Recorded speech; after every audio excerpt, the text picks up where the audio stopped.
दोस्तों, हाल ही में ही पेंटागन की तरफ से एक रिपोर्ट को पब्लिश किया गया है जिसकी वजह से भारत की सारी टेंशनें खत्म हो गई हैं। लेकिन इस रिपोर्ट के आने के बाद चाइना की नींद पूरी तरीके से उड़ चुकी है। दरअसल पूरा मामला कुछ इस प्रकार है कि चाइना ने 2016 में अपने H-20 नाम के स्टेल्थ बॉम्बर को बनाना शुरू किया था और 2018 में चाइना की तरफ से बताया गया था कि हमने अपने H-20 बॉम्बर का लगभग सारा काम खत्म कर लिया है और 2022 तक हम अपने H-20 बॉम्बर की फर्स्ट फ्लाई को कंडक्ट कर लेंगे। लेकिन अभी तक भी चाइना अपने H-20 बॉम्बर की फर्स्ट फ्लाई को कंडक्ट नहीं कर पाया है।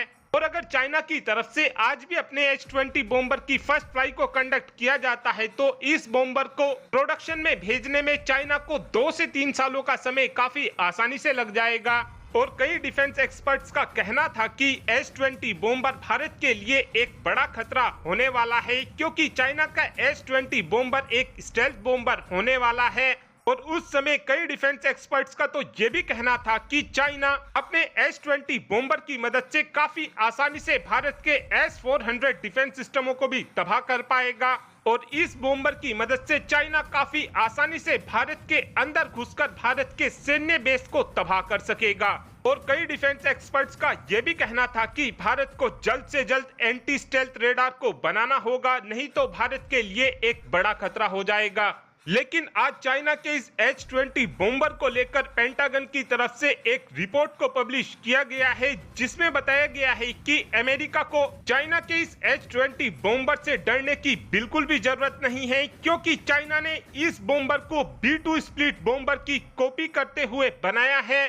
और इस रिपोर्ट में यह भी बताया गया है कि इस समय चाइना के इंजीनियर इतने ज्यादा एक्सपर्ट नहीं है कि वो हमारे B-2 स्प्लिट बॉम्बर की एग्जैक्ट कॉपी बना सके। साथ में इस रिपोर्ट में यह भी बताया गया है कि चाइना ने अपने H-20 बॉम्बर में बहुत सी कमियों को छोड़ दिया है, जिसके कारण इस बॉम्बर को काफी आसानी से नॉर्मल रेडार की मदद से पकड़ा जा सकता है और किसी भी डिफेंस सिस्टम की मदद से भारत चाइना के इस H-20 बॉम्बर को मार गिराएगा।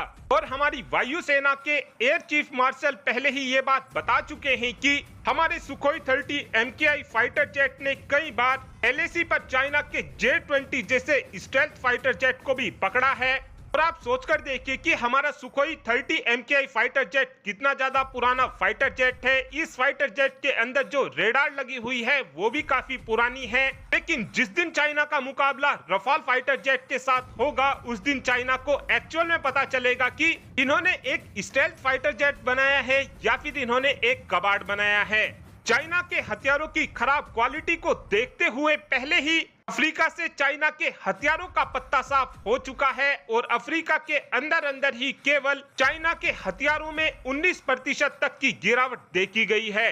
वहीं पर भारतीय हथियार लगातार अफ्रीका के देशों में लोकप्रिय होते जा रहे हैं। और अब आप ही कमेंट कर बता सकते हैं कि क्या हमारा S-400 डिफेंस सिस्टम चाइना के इस H-20 बॉम्बर को मार गिरा पाएगा, हाँ या फिर ना। इस बात का आंसर आप कमेंट बॉक्स में दे सकते हैं। Thanks for watching this video. Have a good day.